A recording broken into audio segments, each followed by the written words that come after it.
Everyone, how are you doing? I just thought I'd come online this morning and share with you my morning card pull.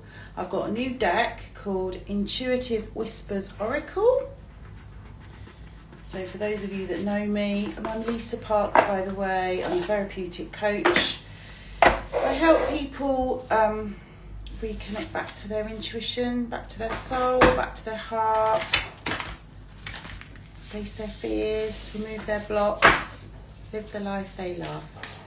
Let's just see what message wants to come through this morning. Oh, this feels like a good card deck.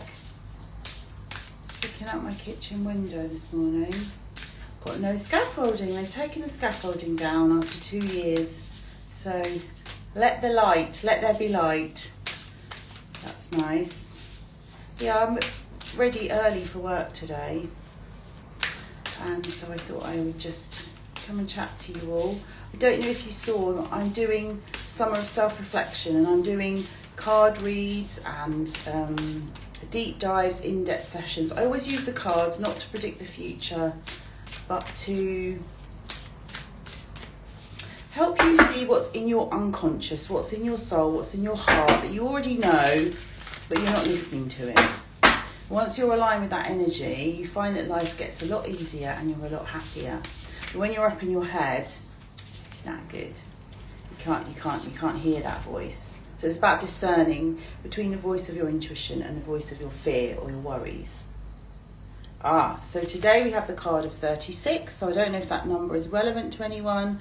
I'm noticing the beautiful purple energy, the colour purple. That's the colour of your intuition. That's the colour of your third eye chakra, which lives here. I don't find my messages coming through my intuition up here. They come in sometimes as a voice in my head, or they come in as a feeling or a sensation in my body. Do you know what your intuition sounds like and how it comes into your body? So yes, number 36, but we could add the 6 and 3 together, which makes 9. So 9 is the completion of a cycle.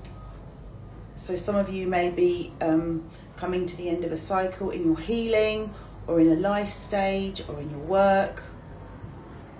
I don't know why. I don't know if some of you are thinking about moving, because I'm drawn to that castle. But it is a castle in the clouds. I don't know if that means anything to anyone. So let's have a look at the guidebook. It says one next step. Well, that's just such a beautiful picture, isn't it? I can't stop looking. Really drawn to the purple energy. And actually, there's stepping stones, I just realised that on there, that are leading to the castle. So my question to you today would be, what one thing do you need to do today to take you closer to your goals? That would be my question. Keep it simple. I haven't got my specs on, so I'm going to have to read it like this. What if you step into the unknown? What if you followed your instincts rather than following the crowd? Yeah. So when you're tuned into yourself, you're not doing what everyone else is doing. You're doing what's right for you.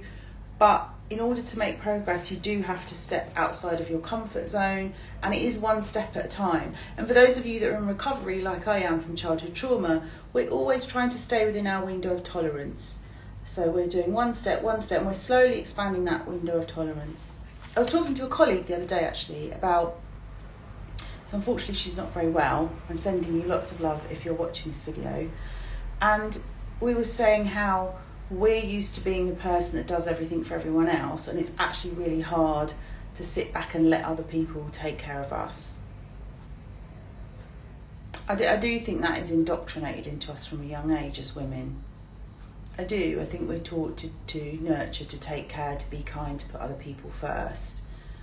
And so when you get sick, like my colleague is, or my good friend is, you don't have the luxury of putting everyone first anymore. You have to put yourself first, because your body's saying to you, I need to be loved and taken care of.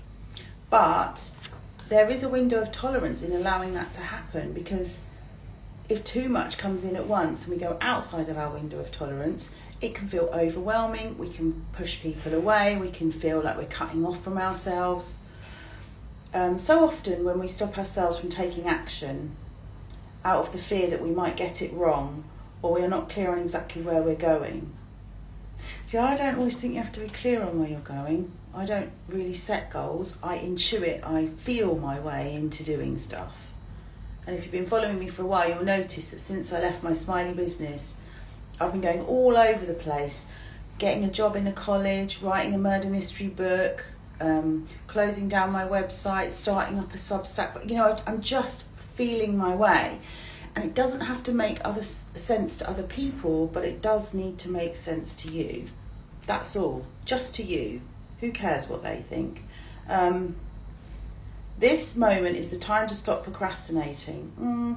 Is anyone procrastinating? Procrastinating is the fear of getting it wrong, and it's often the freeze trauma response. Our fight, flight, freeze and fawn.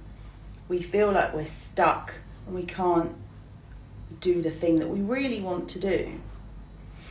I often find that the procrastination comes from the need for it to be perfect, and if you actually enjoy the process of doing the thing or make it fun, then you don't put it off.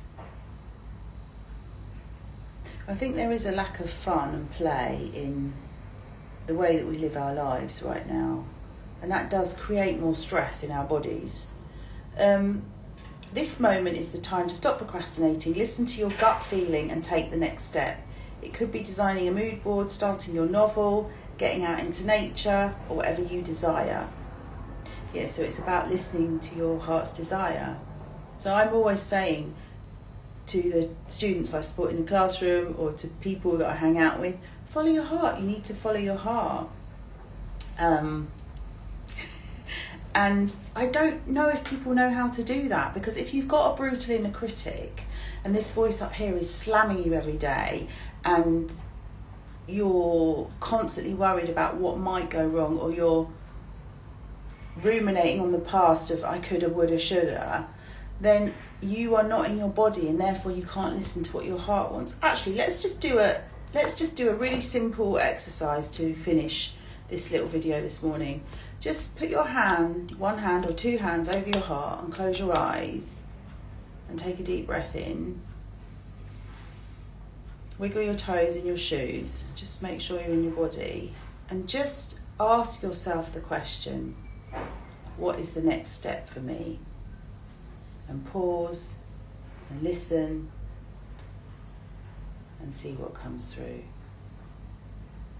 I've gone up into my head. Mine's saying, you need to go to work, you're going to be late. There you go, that's a really good example. I do need to go to work. So have a lovely day, everybody. I hope you've enjoyed this mini reading. If you'd like a reading with me, there's a link in my bio that you can follow and you can have access to my diary. I've opened up face-to-face slots as well as the pre-recorded readings.